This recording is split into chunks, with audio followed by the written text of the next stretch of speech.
Hello दोस्तों, हमारे YouTube channel पर आपका स्वागत है। आज जिस विषय की हम चर्चा करेंगे वह विषय है बिहार लोक सेवा आयोग के आगामी जो परिवर्तन है, यानी आगामी जो कुछ भी परिवर्तन होने जा रहा है उसके विषय में अभी हम चर्चा करेंगे। निश्चित रूप से आज जो विषय है वो है कि बिहार लोक सेवा आयोग की परीक्षा प्रणाली और उसके मूल्यांकन में बहुत सारे परिवर्तन आगे की आगामी परीक्षाओं में, यानी 60वीं से लेकर और आगे उसके आगे तक आपको देखने को मिलेंगे। एक समाचार आपको बता दें अभी हाल में ही कि काफ़ी चीज़ से है कि वेटिंग लिस्ट की भी बात सामने आई है कि वेटिंग लिस्ट यानी कहने का मतलब 67वीं में ही निश्चित रूप से जो जानकारी सामने आई है कि एक वेटिंग लिस्ट की बात की जा रही है कि जो मेरिट लिस्ट निकलेगा उसके अलावा एक वेटिंग लिस्ट भी रहेगा, यानी जो छात्र जो अभ्यर्थी जो पास अभ्यर्थी हैं अगर अगर वो नहीं चाहते हैं कि नौकरी ज्वाइन करना बीपीएससी द्वारा जो सिलेक्ट जो लिस्ट है उसमें, तो उसके नीचे से कैटेगरी वाइज चाहे वो जनरल हो, ईडब्ल्यूएस हो, एससी एसटी, ईडब्ल्यूएस, ईबीसी, तमाम चीज़ों को लेकर ऊपर से लोगों को उसमें सेलेक्ट किया जाएगा। निश्चित रूप से ये बहुत ही अच्छा कदम है। पहले से भी हम लोग की मांग रही है कि जो बीपीएससी में एक मेरिट, जिस प्रकार से यूपीएससी मेरिट लिस्ट निकालती थी उस प्रकार से बीपीएससी भी मेरिट लिस्ट निकाले। निश्चित रूप से एक अच्छा कदम है। अगर हम बात करेंगे कि बीपीएससी की जो आगामी परीक्षा जो पहले होती थी उसको किस प्रकार से देखा जाए, तो आप एक चीज़ देखेंगे कि 56 से 59 तक 2 ऑप्शनल पेपर होते थे, 2 ऑप्शनल और 2 जीएस, और उसके बाद लगातार परिवर्तन हुए। उसके बाद 60 से 62 में से एक वैकल्पिक विषय और 2 जीएस के पेपर, यानी सामान्य अध्ययन के 2 पेपर होने लगे। निश्चित रूप से 60 से 62वीं, 63वीं, 64वीं, 65वीं और 66वीं, और 66वीं में लगातार आपने देखा होगा 60 से 62वीं में जो प्रश्न का जो ट्रेंड था पूछने का, उसमें काफ़ी परिवर्तन हुए। एक परिवर्तन आप ये देख सकते हैं कि जिस प्रकार के यूपीएससी का पैटर्न था हूबहू उसी पैटर्न पर इन जीएस के प्रश्न पूछे जाने लगे और वैकल्पिक विषय के भी प्रश्न उसी तरह से पूछे जाने लगे। निश्चित रूप से इस तरह की चीज़ें सामने जो आई, आने वाले समय में काफ़ी परिवर्तन देखने को मिल सकता है। निश्चित रूप से बिहार लोक सेवा आयोग का जो ट्रेंड चीज देखेंगे तो 66वीं में आप देखेंगे कि कट ऑफ जो है 108 चला गया। 108 कट ऑफ जाने का हम लोगों का भी आरोप, अभ्यर्थी का एक आरोप था कि औरंगाबाद के एक सेंटर से, यानी एक परीक्षा केंद्र से प्रश्न पत्र आउट हुआ था। काफ़ी मामला उस समय आया था, प्रकाश में आया था। इसके बावजूद भी आयोग और प्रशासन यह मानने को तैयार नहीं थे कि प्रश्न पत्र आउट हुए हैं। निश्चित रूप से इस तरह की चीज़ें सामने आई, परंतु आप देखेंगे कि 60 से 62वीं यानी 56 से 59 का जो कट ऑफ था वो 87 था। उसके बाद 96, फिर उसके बाद 97, 98 और सीधे 108 कट ऑफ चला गया। निश्चित रूप से आप चीज़ को मानते हैं कि कट ऑफ जाने का, हाई कट ऑफ जाने का एकमात्र कारण परीक्षा में धांधली और प्रश्न पत्र आउट होने का मामला प्रकाश में आना ही था, परंतु सरकार और आयोग ये मानने को तैयार नहीं थी। परंतु 67 जो पेपर हुआ उसमें निश्चित रूप से प्रश्न पत्र आउट हुए और काफ़ी लोग, बड़ी संख्या में लोग का मिली भगत, यानी किंग पिन और रैकेट जिस प्रकार से शिक्षा माफियाओं द्वारा चलाया जा रहा है बिहार की परीक्षाओं में, निश्चित रूप से कोई ऐसी परीक्षा नहीं बाकी है जहाँ तक इन लोगों की पहुँच नहीं है। चाहे वो बीपीएससी, राज्य की सबसे प्रतिष्ठित परीक्षा बीपीएससी का ही प्रश्न पत्र आउट हो गया। और मुख्य सरगना कौन है, इसके किस प्रकार से बिंदु से जांच की जा रही थी, निश्चित रूप से ये मामला सामने नहीं आया।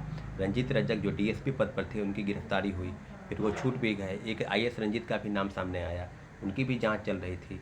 तो निश्चित रूप से बहुत सारे लोग पकड़े भी गए, लेकिन अभी तक मुख्य सरगना कोई पिंटू यादव का नाम बता रहा है, क्या है नहीं है, ये आर्थिक अपराध इकाई किस प्रकार से जाँच कर रही है, जाँच का विषय है, परंतु अभी तक मुख्य सरगना गिरफ्त से बाहर है। रही बात बीपीएससी में अभी तक के जो प्रयोग है 67वीं में, यानी जब प्रश्न पत्र आउट हुए और जो परीक्षा दोबारा आयोजित हुई उस आयोजित परीक्षा के बीच से ही परसेंटाइल लागू किए जाने की बात कही जाने लगी। परसेंटाइल यानी कहने का मतलब एक से ज़्यादा शिफ्ट में परीक्षा होनी।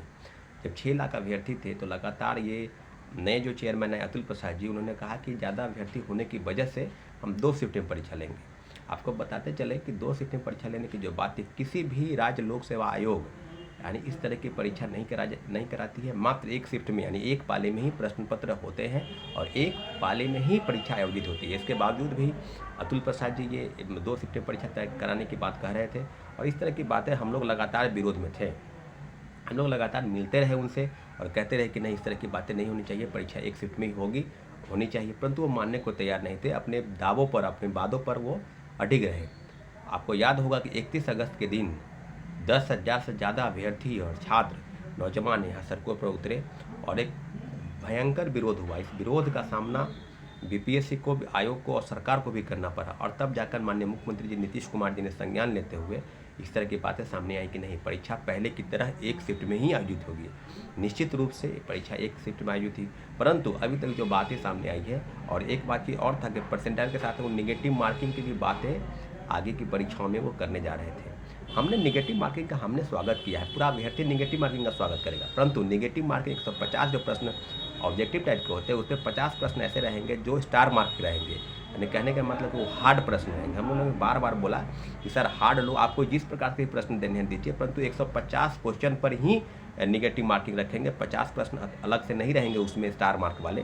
तो निश्चित रूप से आयोग और प्रशासन को हम लोग की बात को मानना पड़ा और निगेटिव मार्किंग का हम स्वागत किए, परंतु ई ऑप्शन हम लोग की एक डिमांड ये भी है कि जो अतिरिक्त विकल्प है, 5वां विकल्प ई, उसको हटाया जाए, परंतु अभी तक ई विकल्प नहीं हटा है। लेकिन निश्चित रूप से 69 में ई विकल्प हटाने की बात कही जा रही है, निश्चित रूप से ई विकल्प हट जाएगा। अभी जो बातें सामने आ रही है कि जो 100 क्वेश्चन जो क्वालिफाइड है वो ऑप्शनल का वो उसको क्वालिफाई मार्क्स के अलावा कुछ और बातें सामने आ रही है कि सी सेट, यानी जो सी सेट है वो लागू होगा आगे की परीक्षाओं में, यानी जीएस का 150 प्रश्न और एक पेपर सी सेट का रहेगा। तो इस तरह की बातें भी सामने आ रही हैं। निश्चित रूप से छात्रों के लिए एक अच्छा कदम है, विद्यार्थियों के लिए एक अच्छा कदम है। इसलिए हम आदरणीय अतुल प्रसाद जी का भी तहे दिल से शुक्रिया अदा करना चाहते हैं कि उन्होंने इस तरह का कदम उठाया। आने वाली परीक्षाओं में जिस प्रकार से वेटिंग लिस्ट की बात की जा रही है उसका भी हम स्वागत करेंगे। आप जनरलाइज की बात की जा रही है कि जनरलाइज कहने का मतलब कि तमाम चीज़ें, चाहे वो आर्ट्स के स्टूडेंट हैं उनको मार्क्स कम आते हैं ऑप्शनल में, और साइंस वाले स्टूडेंट जो हैं वो काफ़ी आ जाते थे। तो निश्चित रूप से सीधे है कि ऑप्शनल पेपर की प्रासंगिकता को ही समाप्त कर दिया गया, यानी कहने का मतलब कि ऑप्शनल पेपर को ही समाप्त कर दिया गया। निश्चित रूप से अब नए तरह के प्रयोग जाएंगे। जीएस पेपर में जहाँ तक कि 2 पेपर है, अब 4 पेपर करने की बात कही जा रही है। इस तरह की चीज़ें बैठी हुई है। आगे लगता है कि 4 पेपर जीएस और ऑप्शनल पेपर ख़त्म हो चुका है, और एक एसए पेपर की बात सामने आई है। निश्चित रूप से यूपीएससी का जिस प्रकार का पैटर्न है उसी पैटर्न पर बीपीएससी भी जा रही है। निश्चित रूप से छात्रों और अभ्यर्थियों को काफ़ी मेहनत करने की ज़रूरत है। आप लोग के एक ही हम कोशिश करेंगे कि जो बीपीएससी में तरह तरह के बदलाव होंगे उसकी अपडेट हम आपके वीडियो के माध्यम से आपको देते रहेंगे। आगामी जो भी अपडेट होगी निश्चित रूप से आपके लिए लाभदायक होगा। मिलते हैं अगले वीडियो के लिए, तब तक के लिए आपका धन्यवाद, शुक्रिया।